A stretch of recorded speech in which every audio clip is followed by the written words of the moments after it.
Interested in agriculture, round barns?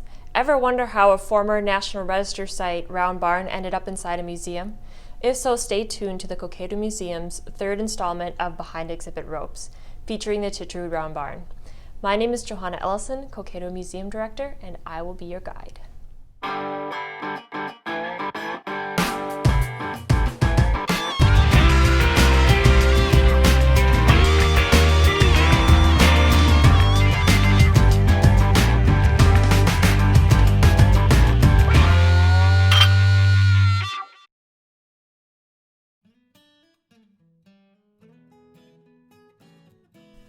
Norwegian immigrants Olaf and Karen Titrud bought a farm in Section 19 of Stockholm Township in 1868. Of their 12 children, it was Emil and Albert that eventually took over the farm. In 1906, Emil and Albert reached out to Professor Alva M. Bull, director in drawing at the University of Minnesota, with a plan for a round barn.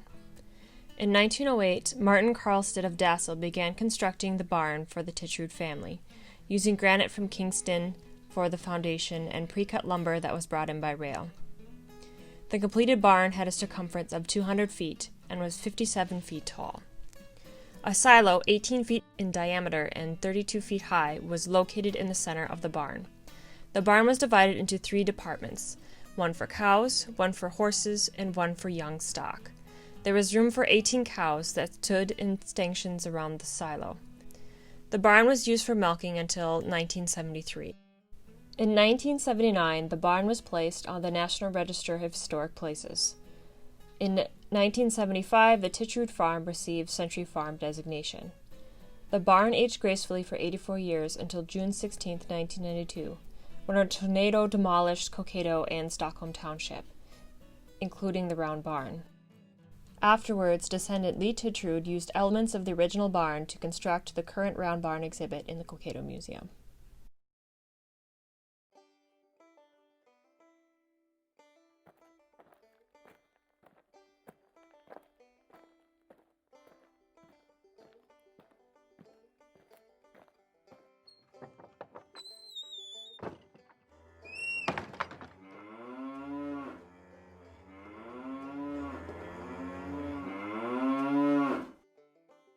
Dairy farmers, like the Titruds, kept important equipment in the barn.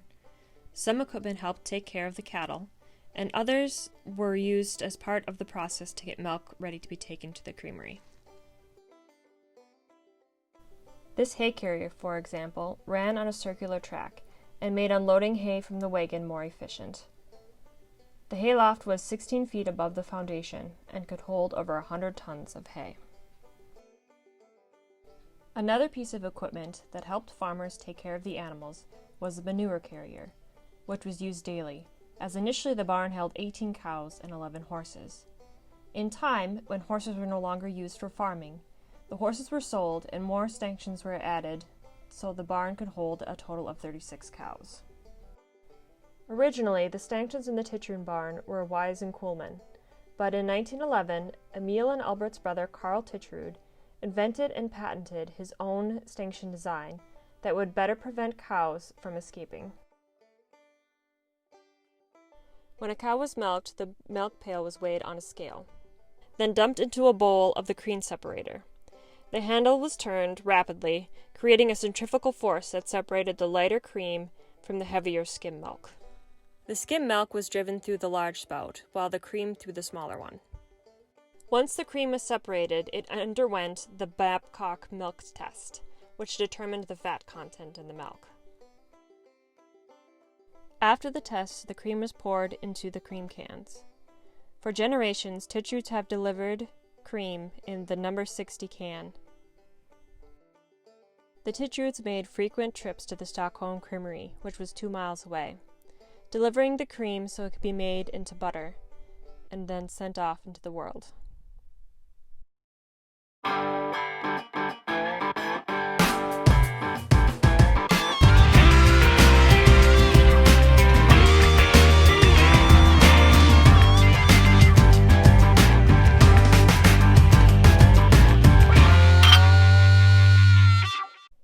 Have any questions about the Titrud Round Barn?